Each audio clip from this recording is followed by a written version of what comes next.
Welcome to the Love Your Story podcast. I am really excited about these next 5 episodes. It is a new series called the Emotional Resilience episodes. I know, call me creative.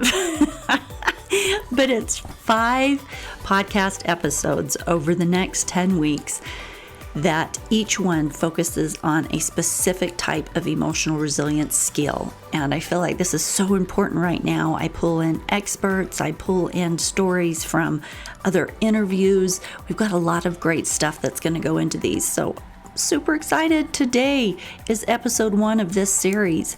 It's called From Awareness to Action, Building Emotional Resilience Through Understanding Who You Are and Embracing Your Strength. Steve Maraboli says, life doesn't get easier or more forgiving. We get stronger and more resilient, unquote. In this crazy world we live in right now, we come up against things people in no other time have had to deal with. Our mental and emotional resources are taxed with mental illness, with severe deviations like all the confusion around gender, the high suicide rates, the high school shootings, access to all sorts of depravity with a click of a button, the knowledge of all the terrors that are taking place all over the world. These are unique to our time. We have experienced the trials of being secluded during a pandemic, and that negative voice in our heads telling us that we are worthless seems to be at shouting levels right now. So emotional resilience is something we need like never before. Let me just clarify. When I say that in no other time have humans had to deal with these, I'm not suggesting that, of course, nobody's ever had depression or nobody's ever dealt with some gender confusion. I'm not saying that these things have never happened. What I'm saying is that at no other time have we had so many of these things on top of each other. The shootings, pandemics, all of the confusion, the high rates of depression and suicide, that all of these things have really just piled us high and deep, that in this day and age, in this time, that we require an emotional resilience that we've never had to have before as humans. I really like what Steve said. Though life doesn't get easier or more forgiving, we get stronger and more resilient. But like any skill, that often takes intentional work on our part. So let's fight for our lives and our peace of mind. Let's learn and practice resilience. Stay tuned for part 1 of this 5-part emotional resilience series, Understanding Who You Are and Embracing Your Strength.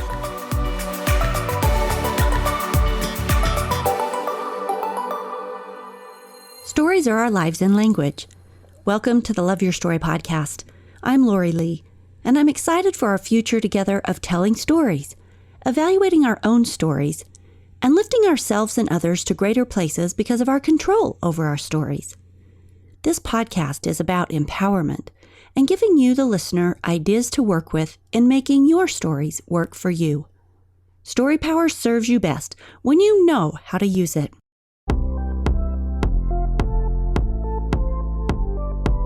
I joined an emotional resilience group a few years back, and there was a physical therapist, a composer, a nurse, a home economics teacher, and me, a realtor. Why I am identifying us by our range of careers, I don't know, but it kind of just shows the breadth of the group. We did not know each other beforehand, and we were doing this course online because it was during COVID.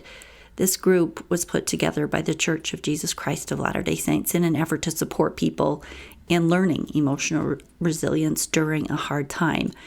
But it turns out, of course, that emotional resilience isn't something just for COVID-sequestered people. It is a set of skills that we all need in order to navigate life successfully and not end up shattered on the emotional rocks at the bottom of life's cliffs. So this class that we were taking, it focused on learning and practicing spiritual and practical skills to better care for our minds and our bodies, our emotions, our relationships. And we did the class as a council. We would share personal experiences. We would make phone calls to support each other outside of class. We practiced different skills like healthy thinking patterns and managing stress, overcoming anger, all the good stuff. And everyone took different things from the sessions because we all just needed different things. We were on different places on the path. And like that class, everyone will get something different from this series as well. So I put together these 5 episodes that glean some of my biggest takeaways from that 188-page, 10-week course, and I hope these will support you in your own quest for choosing emotional resilience skills. I'm going to share stories, use content I pulled from the manual, all kinds of good stuff. So take from it what resonates with you, that you may navigate your life with a bit more resilience, one step at a time.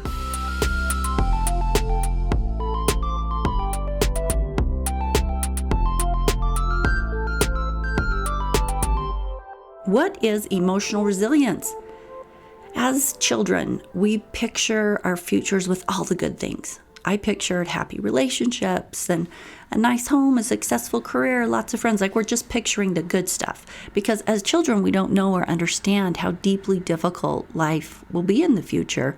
We don't picture the divorce or the depression, the anxiety, the cancer diagnosis, the loss of the job, the death of someone we love, the sexual assault, the disloyalty of a close friend.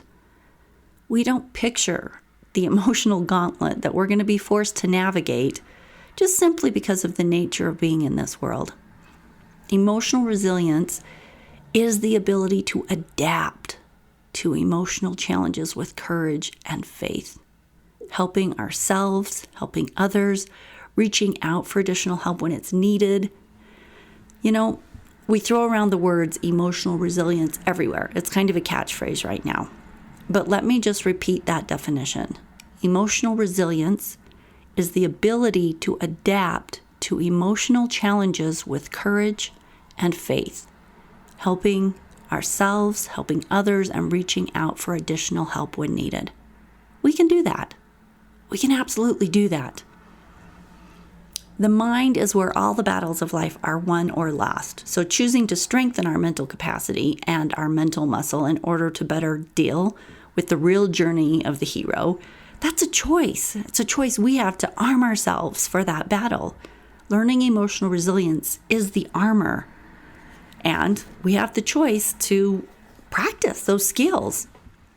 Catherine Reynolds, she is a licensed marriage and family therapist. She practices solution-focused therapy, and she's passionate about helping women with anxiety or depression regain their sense of identity and expression and purpose. So I pulled her in for this series to get her take and expertise on some of the things that we'll be discussing in the next 5 episodes.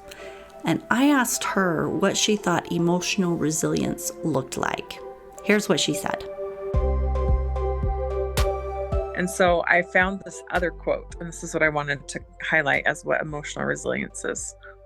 It says, "Today I rise, today I heal, today I breathe, and I smile for real." And so I think about rising, healing, and breathing. Those are things that you can do to be resilient. They're not fake. They're not just, it doesn't always look pretty. It doesn't always look like you're thriving, but you're getting up each time you fall or feel like you fall short or have nothing left to give. Also the healing, like allowing for the healing because you're being honest with your circumstance, and just breathing, just showing up and being present. To me, I would say those 3 are the emotional resilience. The ability to rise. What mindsets can help us pull on that strength when we need it? In this episode, there are 3 points I want to make that will help us as we learn about emotional resiliency. And the first one of those is remember who you are. The second one is spiritual growth and learning is the whole reason that we are here. And the third one is that we get to choose how we respond to the things that we encounter in life. And with that choosing, we build our character one struggle at a time. These, I hope, will set a foundation for the following 4 episodes in this series that get more specific with emotional resilience techniques. But let's start with number 1. Our first step to finding strength, self-love, and resilience is to know who we are and who we are not. Let me share some quotes to lay this groundwork. In the Doctrine and Covenants, which is a scripture from the Church of Jesus Christ of Latter-day Saints, it says, quote, "Remember the worth of souls is great in the sight of God," unquote. And Boyd K. Packer, who is one of the general authorities in the Church of Jesus Christ of Latter-day Saints, he said, quote, "You are a child of God. He is the Father of your spirit. Spiritually, you are of noble birth, the offspring of the King of heaven. Fix that truth in your mind and hold to it," unquote. Dallin H. Oakes, who is also in the First Presidency in the Church of Jesus Christ of Latter-day Saints, said, quote, "Be careful how you characterize yourself. Don't characterize or define yourself by some temporary quality. The only single quality that should characterize us is that we are a son or daughter of God," unquote. One of the greatest battles we fight is against the mindset that we are unworthy, even unworthy before God. Satan uses discouragement to cause us to doubt God's love for us and to doubt our divine nature.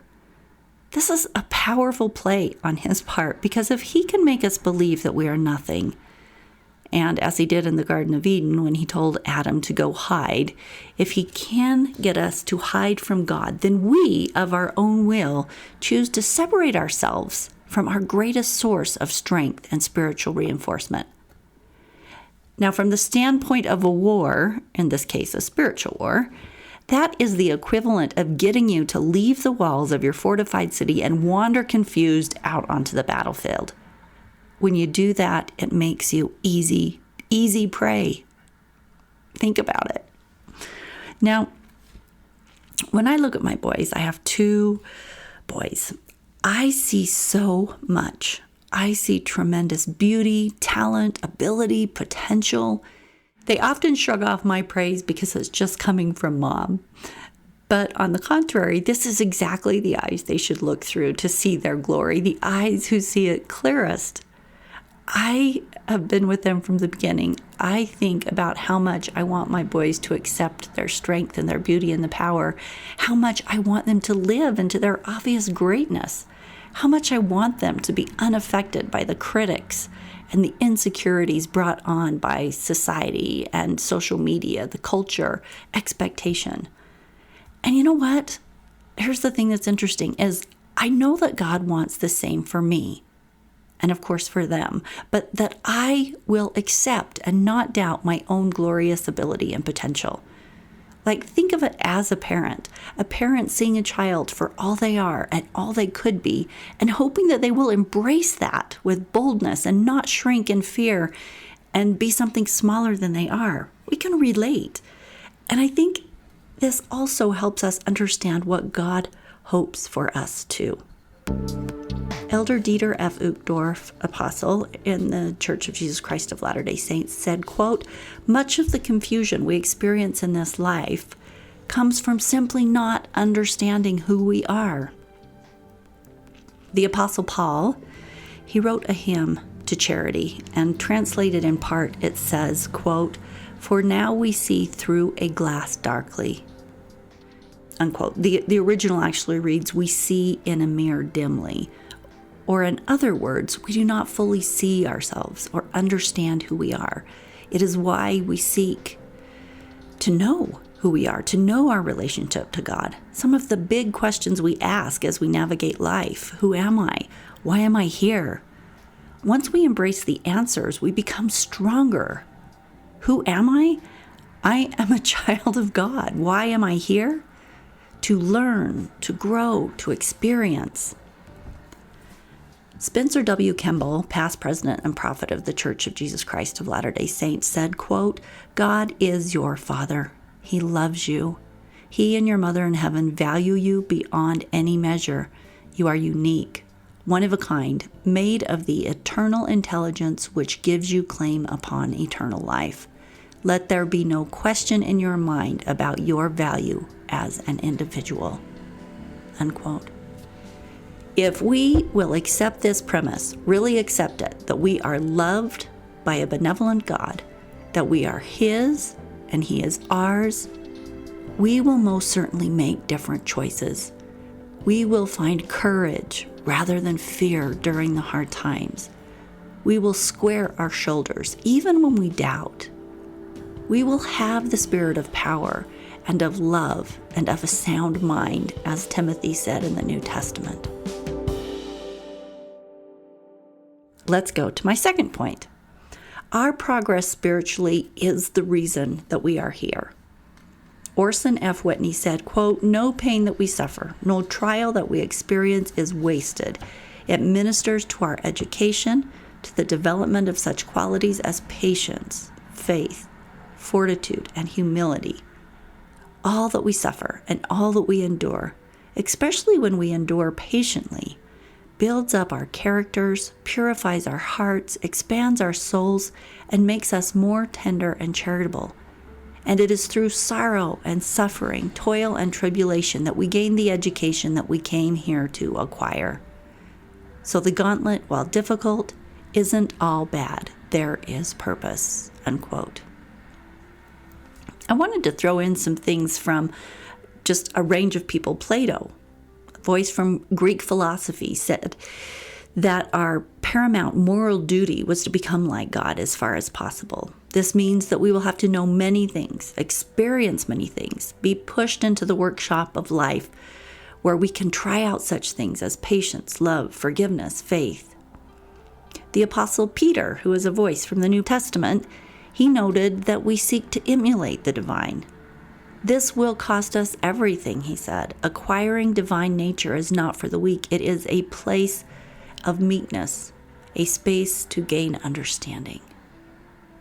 And Enoch, a voice from the Book of Mormon, his experience with God was that he saw him weep over his creations, which shows that God deeply loves and suffers with us, but that God rejoices and commands Enoch to rejoice also when Christ came to heal and create a return space to Heavenly Father. This is a comfort as we face the painful stretching of spiritual growth.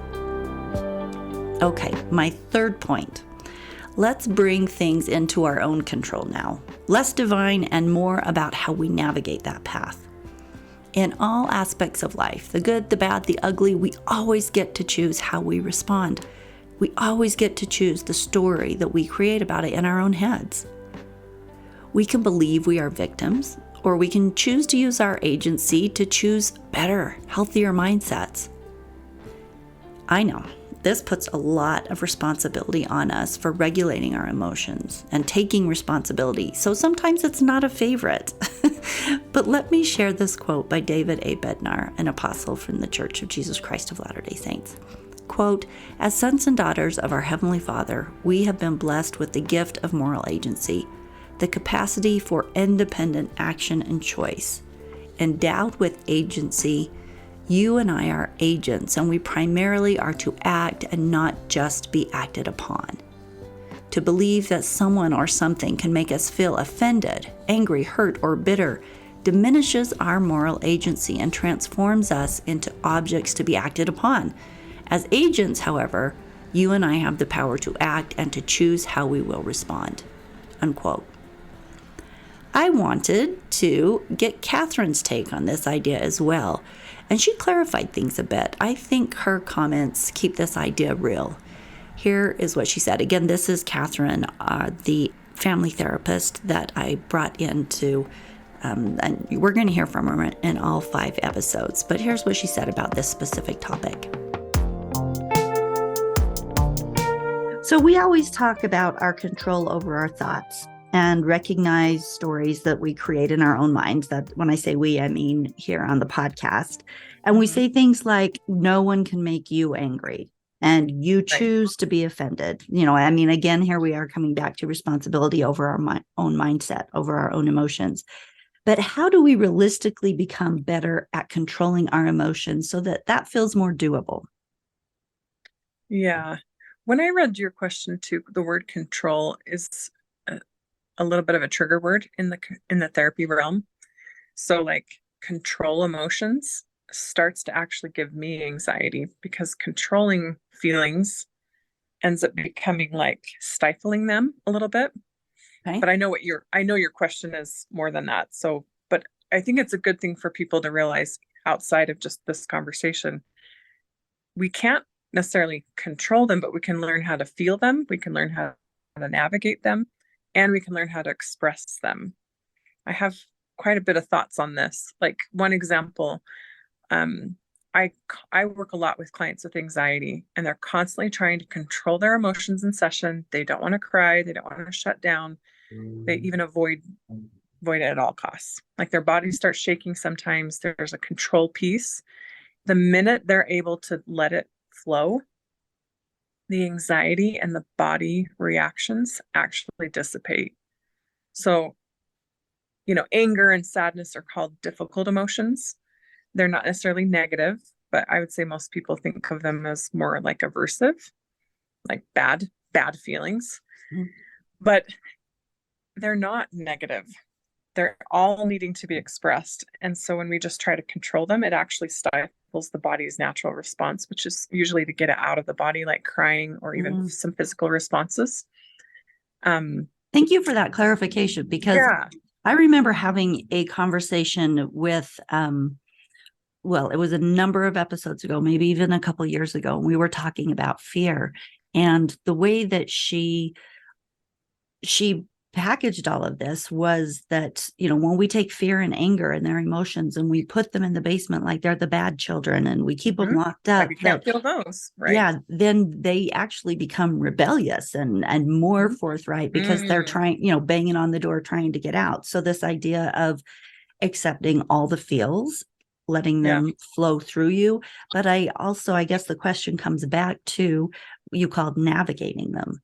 So you get to feel them, you get to acknowledge them, you even get to possibly be self-aware and curious about, what triggered me, kind of thing. But then what is something, maybe let's just say one step that we can work on to get to navigate those better? Yeah. Let me give you an example of this. So aggression is common when you're angry because you want to get it out of the body. So you see that with young kids, you see it with babies, or like tantrums. So hitting, self-harm comes out through teen years sometimes, throwing, damaging property. Those are not emotions. Those are negative behaviors. Sure. And that causes harm to self and others, which is technically not okay because of the results of those behaviors. But letting clients feel the anger or cry, letting it out of the body, actually like I said, let it flow. And I like to call it more like mastering of emotional expression than just watching the behavior. Crying is such a natural release. They have done studies about different kinds of tears even, and some are healing tears, some are sad tears, some are mad. Like there's different molecular structure in the actual water. It's really that's fascinating. Absolutely. So when you say one thing for clients to do, my main goal is for them to sit with the feelings, even if they're difficult. So again, not bad emotions, but difficult, and then let them see where they can actually let it out. I give them the example of the water bottle. I usually have a water bottle right next to me. And I say, your emotions are right at the top. And if, the water level's super high, and if there's any little squeeze, it tends to just overflow and it becomes too much. So that's where like stress and anxiety can be overwhelming. But you need to find outlets. What are those outlets? Whether that's physical, emotional expression, journaling, walking, moving, creating. There's all sorts of ways physically to have those feelings be released, and better than stifling and keeping the water level just rising and rising till it bursts. I like that. So what I hear is we need to accept and feel and be curious and allow for all the emotions. And then a step toward being able to navigate them well is have outlets for them, allowing ourselves to cry, allowing ourselves to feel, allowing ourselves to scream if we want, but in the right spaces. Yeah. Okay.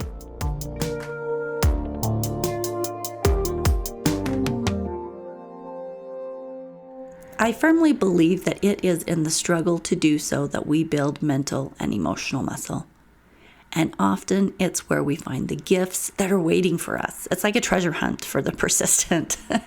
So if we start with awareness, notice when we have natural man responses like blame, complain, find out, find fault, find it out, give up, procrastinate, anger, self-pity, fear. When we just from curiosity notice when those are popping up. And then when we see those things in ourselves, we get to choose a better response. In episode 241, Samantha Hawkins, she shares a story of not getting a job she felt she was qualified for. Now, in this experience, she had the choice to be angry, to blame others, or to let self-doubt creep in, to quit trying. She had a lot of choices there. What she chose was to rally, to get feedback, to learn more new skills that would help her get the job next time. I wanted to share this clip from my interview with her because, when we talk about things, it's always nice to get an actual example of that happening. So listen to hers.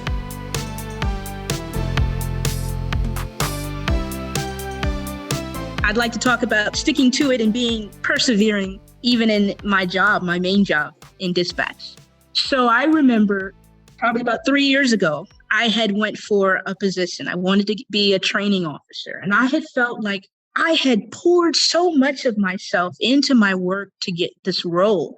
I felt I had checked all the boxes that should have been checked. And I remember sitting there, having applied, having put everything out there, and I'm sitting in this office. And the training coordinators, the ones who would make the decision, they're looking at me. And the first words out of one of their mouths was, "So we have 4 slots and you scored really high on the application, but you weren't chosen."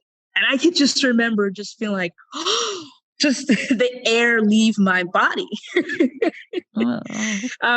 It's not like it was the first time in my life I'd ever been rejected, but it's always something when you kind of build in your head that, I can do this, I can do this. Likewise, kind of like being a writer, right? You write something and you're just so convinced, I know this is it. This publisher is going to accept it. And then you get the rejection letter.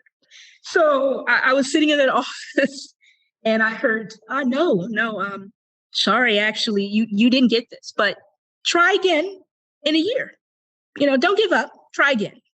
And I just sat there and the training coordinator said, "Sam, are you okay?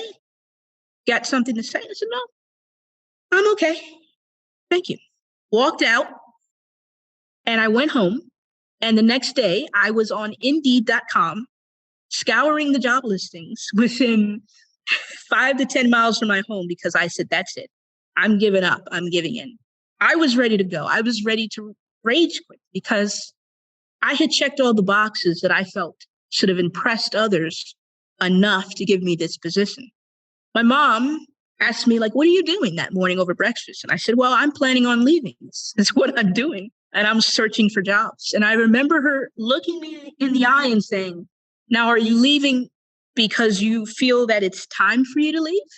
Or you're leaving because you got an attitude? You didn't get this position. You got some tude, girl. I definitely had some tude, had some attitude there. Through talking with her, what I realized was that when you enter a place in your life or a job, right, you kind of want to leave knowing that you've done all that you was meant to do. It's like any place in your life sometimes. It could be a neighborhood you live in. It could be a social circle. And sometimes you're called to leave that neighborhood or that social circle. You're called to move on. But when you can leave with the satisfaction that you accomplished all you were meant to do, that's incredible. And when I really asked myself, did I do all that I wanted to do in this profession in emergency communications? I said, no, I hadn't. I knew the impact I wanted to make. I knew what I wanted to do. So what I decided was, okay, I can't be a training officer in this agency. But if I really want to train and teach people, I don't need a title that says, I don't need that to be able to wear that on my shirt. I can teach without the pay bump, without the specialty title. I wasn't even trying to prove anything to them, the training coordinators. I wanted to prove to myself that it was more than just a position. It was a true passion. So after that, I realized that if I was going to teach and train others, I needed to make sure I had quality training and I had, was still learning because the best trainers and teachers are learners, right? So that was the first time that I started looking into going into national conferences. I wanted to go to a national conference for dispatchers. I had never been. At this point, I now have going on 8 years of experience in emergency communications. But at that time when this happened, I was at 4.5 years and I'd never been to any kind of conference. So I stumbled across this scholarship opportunity to go to a conference. And I remember it was like at the last minute, a few days before the deadline, I said, hey, what the heck? And I submitted my application and I was selected. I was so happy about that. And you know how it all starts sometimes with one thing, right? It's the best kind of snowball. You start with one thing and things just click into place. Yeah. What's crazy is before I ever even attended my first conference, I spoke virtually at a conference with thousands in attendance. And the person that actually awarded me the scholarship, it was their virtual conference. And again, kind of the last minute, I saw that there was a call for speakers out. This particular conference, it was called Dare to Be Great. It's a big virtual conference for emergency communications officers, dispatchers, 911 call takers. And here I am again thinking, heck, I've never even been to a conference myself. But there was a call for speakers out. And I said that I wanted to teach and train. And I thought, well, got a little bit something to share, a little insights. Been doing this job a little minute. So I put together a presentation called 10 Things Your 911 Caller Wishes You Understood, which is the reverse of, we always want to tell people, when you call 911, this is what you need to have in mind. Mm-hmm. It was a reverse of that. As that 911 call taker, that dispatcher, here's what you need to have in mind when your caller calls in. You know what? I love what you did with, first of all, just taking what was dealt to you. Like we don't have control over all the things that happen. And when they say you didn't get put into this position, to stay where you're at, only to make it the best it can possibly be. So make the best of your situation while also taking the moves to increase your own education and experience, moving in a continued move forward toward those goals you originally had. That's brilliant. Love that. Yes, ma'am. And I could end it there because to me, that's a pretty good ending. But flash forward, I've spoken at national conferences, regional conferences, and that position that I was passed over, I ended up getting that training officer position. But I got that. And then it was only about 6 months later, I was promoted to an administrative position in the training division. Wow. And I remember when I sat down both times, the first time around for them to say, hey, you got this training officer position. They looked at me and said, man, you were the most qualified to get this.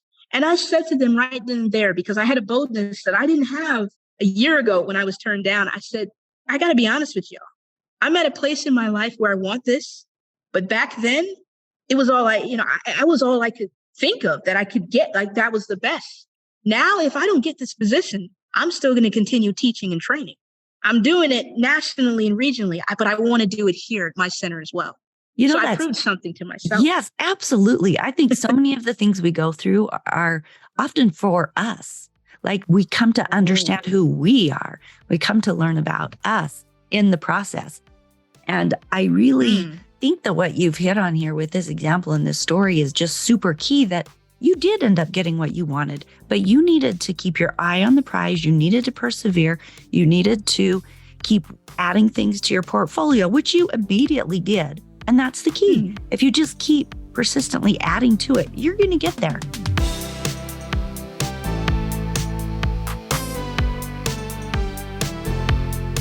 You can see from her example that the mindset of blame and quitting is going to get a very different result from the approach that she took of making moves to get where she wanted, taking action to get better instead of just quitting when she was told no, or getting bitter, or, getting a chip on her shoulder. The choices that we make in those situations become crucial to what our future holds for us. This is an example of emotional resilience. Navigating, touching those emotional spaces. Rejection is a tough emotional space. So, in conclusion, knowing who we are, why we are here, and that we have the power of choice, some of the most pressing questions of life are answered. With those answers, we are empowered to face the struggles of living with more power and more peace. Knowing these things does not remove the challenges. but it helps us find strength in the navigation of the hard things. It strengthens our emotional and our mental capacity and resiliency because we know and understand who we are and what we're fighting for. Your challenge this week is to deeply consider these things and see how they strengthen you. If these are true, how does that change your current mental approach to facing your challenges? I also would love to have you consider where you're dealing with an emotional challenge and take your power to shift a mindset to serve you. Shift into bouncing back, shift into persistence, shift into learning. Okay, give it a try. And in 2 weeks, we're going to be back here for part 2.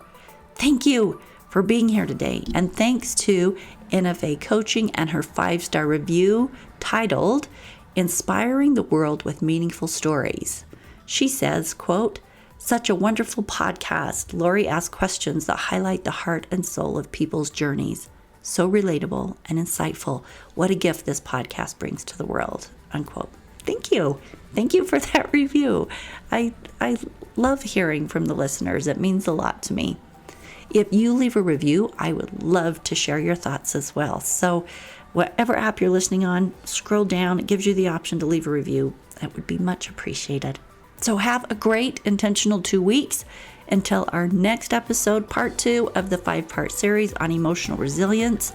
And next we'll be talking about healthy thinking patterns.